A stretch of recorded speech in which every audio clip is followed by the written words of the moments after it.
In a town in Persia there dwelt two brothers, one named Kessim, the other Ali Baba. Kessim was married to a rich wife and lived in plenty, while Ali Baba had to maintain his wife and children by cutting wood in a neighboring forest and selling it in the town. One day, when Ali Baba was in the forest, he saw a troop of men on horseback coming towards him in a cloud of dust. He was afraid they were robbers, and climbed into a tree for safety. When they came up to him and dismounted, he counted 40 of them. They unbridled their horses and tied them to trees. The finest man among them, whom Ali Baba took to be their captain, went a little way among some bushes, and said, "Open, Sesame," so plainly that Ali Baba heard him. A door opened in the rocks, and having made the troop go in, he followed them, and the door shut again of itself. They stayed some time inside, and Ali Baba, fearing they might come out and catch him, was forced to sit patiently in the tree. At last the door opened again, and the 40 thieves came out. As the captain went in last, he came out first, and made them all pass by him. He then closed the door, saying, "Shut, Sesame." Every man bridled his horse and mounted. The captain put himself at their head, and they returned as they came. Then Ali Baba climbed down and went to the door concealed among the bushes, and said, "Open, Sesame," and it flew open. Ali Baba, who expected a dull, dismal place, was greatly surprised to find it large and well lighted, and hollowed by the hand of man in the form of a vault, which received the light from an opening in the ceiling. He saw rich bales of merchandise, silk, stuff brocades, all piled together, and gold and silver in heaps, and money in leather purses. He went in, and the door shut behind him. He did not look at the silver, but brought out as many bags of gold as he thought his asses, which were browsing outside, could carry, loaded them with the bags, and hid it all with faggots. Using the words, "Shut, Sesame," he closed the door and went home. Then he drove his asses into the yard, shut the gates, carried the money bags to his wife, and emptied them out before her. He bade her keep the secret, and he would go and bury the gold. "Let me first measure it," said his wife. "I will go borrow a measure of someone while you dig the hole." So she ran to the wife of Kessim and borrowed a measure. Knowing Ali Baba's poverty, the sister was curious to find out what sort of grain his wife wished to measure, and artfully put some suet at the bottom of the measure. Ali Baba's wife went home and set the measure on the heap of gold, and filled it and emptied it often, to her great content.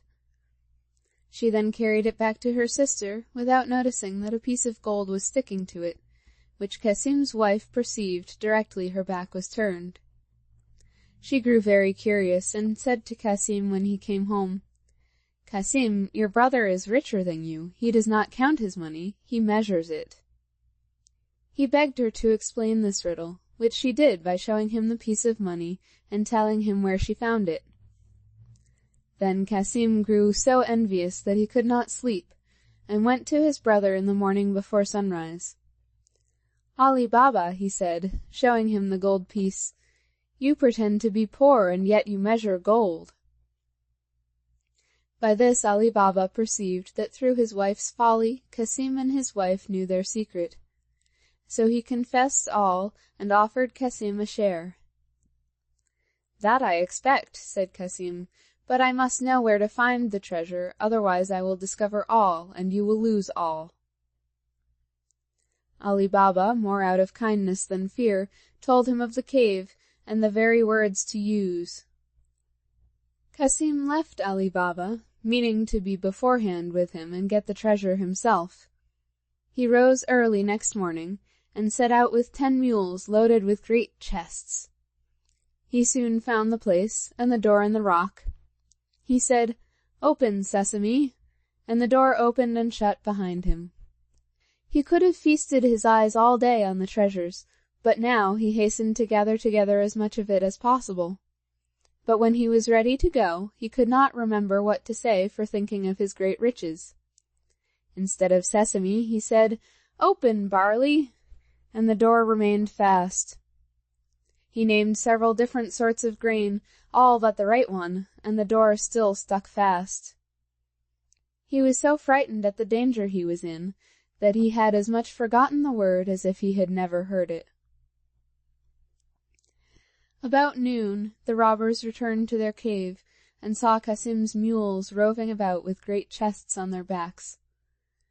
This gave them the alarm. They drew their sabres and went to the door, which opened on their captains, saying, "Open, Sesame!"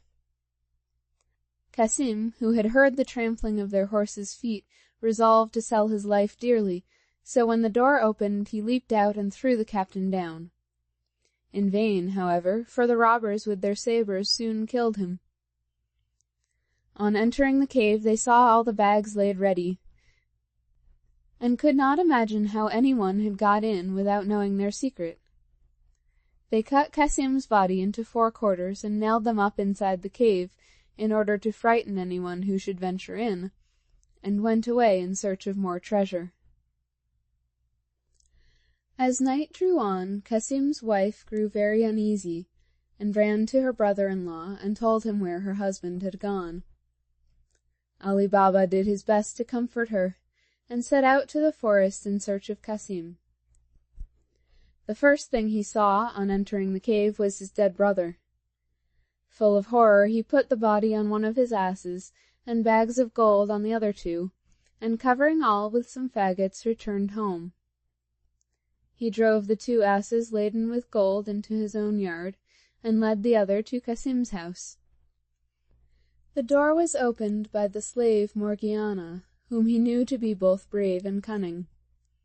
Unloading the ass, he said to her, "This is the body of your master, who has been murdered, but whom we must bury as though he had died in his bed. I will speak with you again, but now tell your mistress I am come." The wife of Kessim, on learning the fate of her husband, broke out into cries and tears, but Ali Baba offered to take her to live with him and his wife, if she would promise to keep his counsel and leave everything to Morgana, whereupon she agreed and dried her eyes.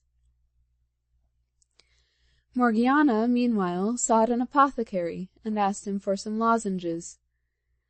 "My poor master," she said, "can neither eat nor sleep, and no one knows what his distemper is."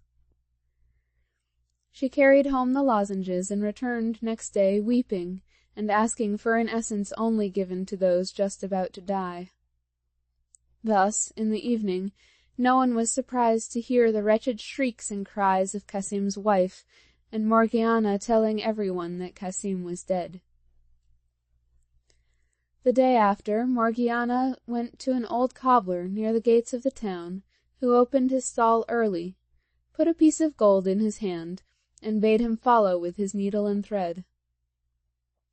Having bound his eyes with a handkerchief, she took him to the room where the body lay, pulled off the bandage, and bade him sew the quarters together, after which she covered his eyes again and led him home. Then they buried Kessim, and Morgiana his slave followed him to the grave, weeping and tearing her hair, while Kessim's wife stayed at home uttering lamentable cries. Next day she went to live with Ali Baba, who gave Kessim's shop to his eldest son. The 40 thieves, on their return to the cave, were much astonished to find Kessim's body gone, and some of their money bags.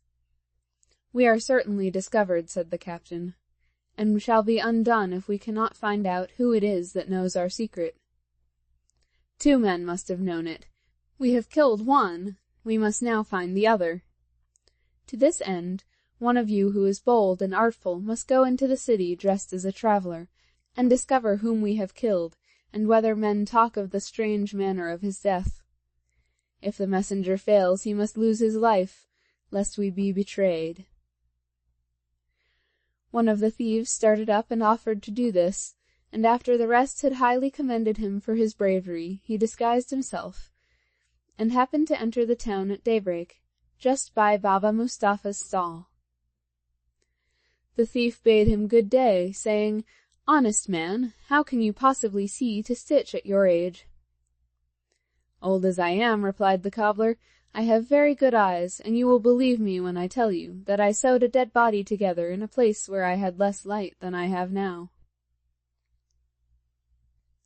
The robber was overjoyed at his good fortune, and, giving him a piece of gold, desired to be shown the house where he stitched up the dead body. At first Mustafa refused, saying that he was blindfolded, but when the robber gave him another piece of gold, he began to think he might remember the turnings, if blindfolded as before. This means succeeded. The robber partly led him, and was partly guided by him, right in front of Kessim's house, the door of which the robber marked with a piece of chalk. Then, well pleased, he bade farewell to Baba Mustafa and returned to the forest.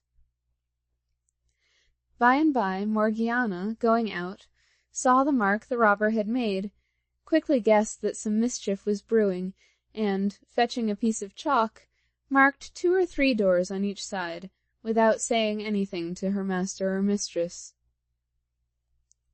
The thief, meantime, told his comrades of his discovery. The captain thanked him, and bade him show him the house he had marked. But when they came to it, they saw that 5 or 6 of the houses were chalked in the same manner. The guide was so confounded that he knew not what answer to make, and when they returned, he was at once beheaded for having failed. Another robber was dispatched, and having won over Baba Mustafa, marked the house in red chalk, but Morgiana being again too clever for them, the second messenger was put to death also. The captain now resolved to go himself, but, wiser than the others, he did not mark the house, but looked at it so closely that he could not fail to remember it. He returned, and ordered his men to go into the neighboring villages and buy 19 mules and 38 leather jars, all empty except one which was full of oil. The captain put one of his men, fully armed, into each, rubbing the outside of the jars with oil from the full vessel. Then the 19 mules were loaded with 37 robbers and jars, and the jar of oil, and reached the town by dusk.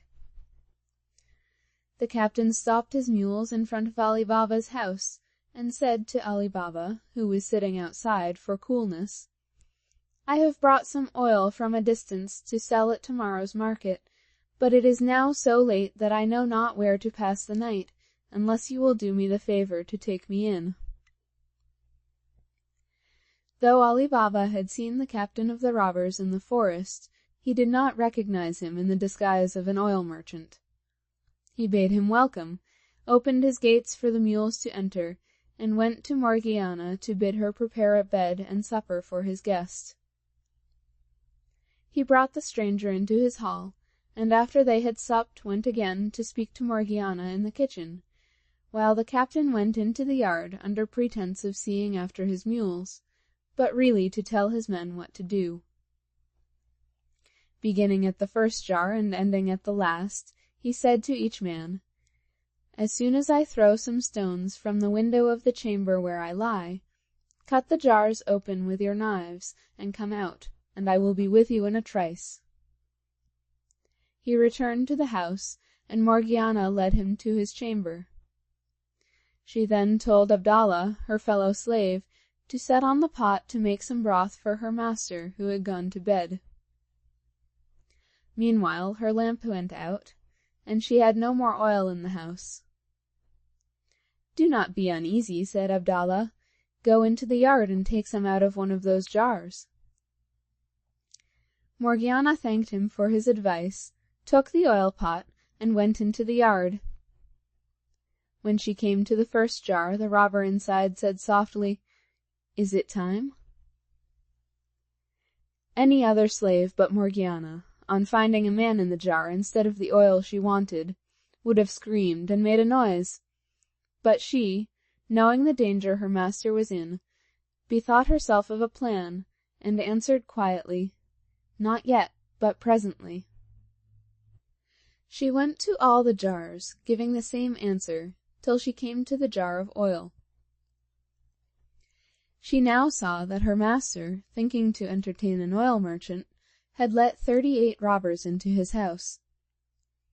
She filled her oil pot, went back to the kitchen, and, having lit her lamp, went again to the oil jar and filled a large kettle full of oil.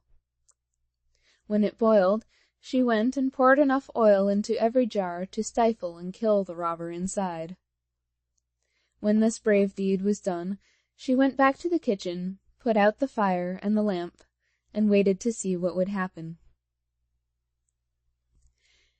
In a quarter of an hour the captain of the robbers awoke, got up, and opened the window.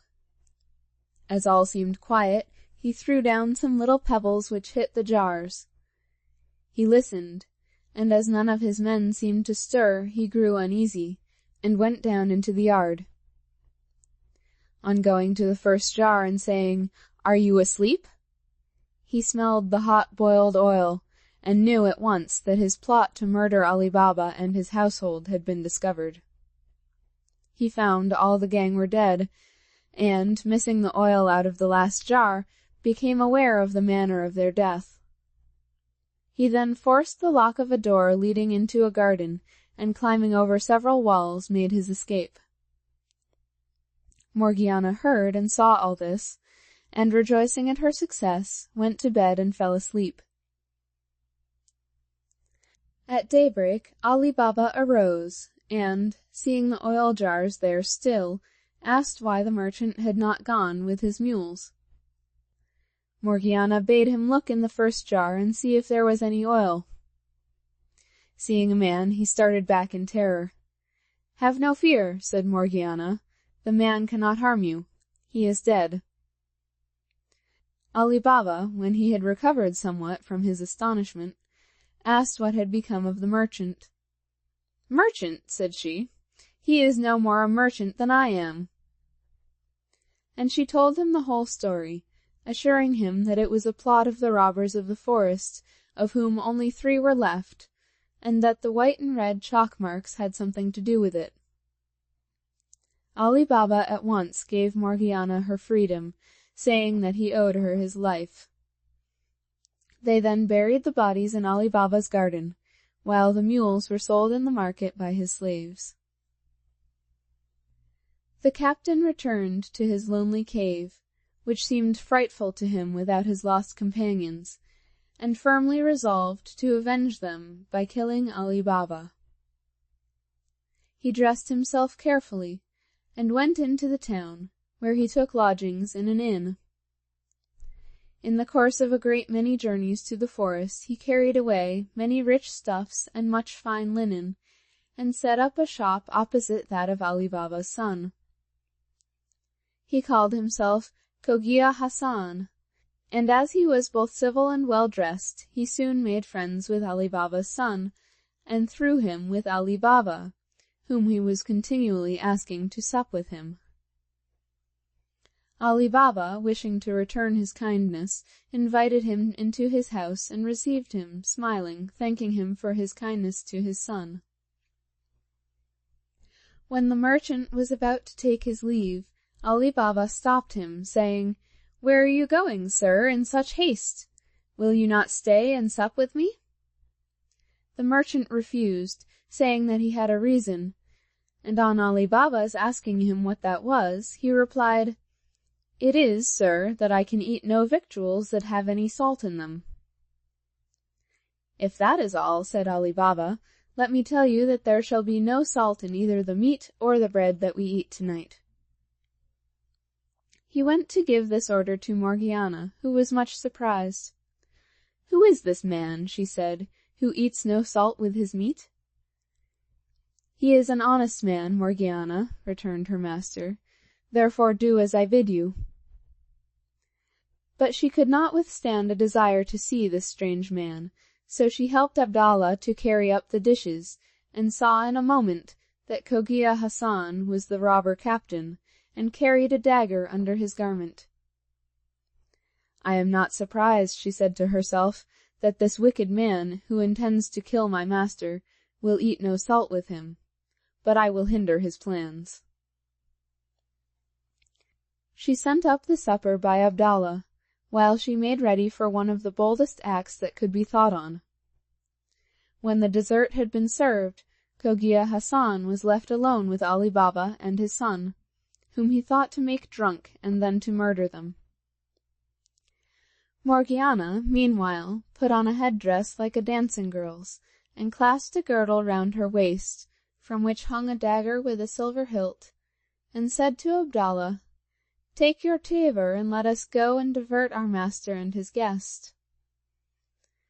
Abdallah took his tabor, and played before Morgiana until they came to the door, where Abdallah stopped playing, and Morgiana made a low curtsy. "Come in, Morgiana," said Ali Baba, "and let Cogia Hassan see what you can do." And, turning to Cogia Hassan, he said, "She's my slave and my housekeeper." Cogia Hassan was by no means pleased, for he feared that his chance of killing Ali Baba was gone for the present, but he pretended great eagerness to see Morgiana, and Abdallah began to play and Morgiana to dance. After she had performed several dances, she drew her dagger and made passes with it, sometimes pointing it at her own breast, sometimes at her master's, as if it were part of the dance. Suddenly, out of breath, she snatched the tabor from Abdallah with her left hand, and, holding the dagger in her right, held out the tabor to her master. Ali Baba and his son put a piece of gold into it, and Cogia Hassan, seeing that she was coming to him, pulled out his purse to make her a present. But while he was putting his hand into it, Morgiana plunged the dagger into his heart. "Unhappy girl!" cried Ali Baba and his son. "What have you done to ruin us?" "It was to preserve you, master, not to ruin you," answered Morgiana. "See here," opening the false merchant's garment and showing the dagger. "See what an enemy you have entertained. Remember, he would eat no salt with you, and what more would you have? Look at him. He is both the false oil merchant and the captain of the 40 thieves." Ali Baba was so grateful to Morgiana for thus saving his life that he offered her to his son in marriage, who readily consented, and a few days after the wedding was celebrated with great splendor. At the end of a year, Ali Baba, hearing nothing of the 2 remaining robbers, judged they were dead, and set out to the cave. The door opened on his saying, "Open, Sesame!" He went in, and saw that nobody had been there since the captain left it. He brought away as much gold as he could carry, and returned to town. He told his son the secret of the cave, which his son handed down in turn, so the children and grandchildren of Ali Baba were rich to the end of their lives. End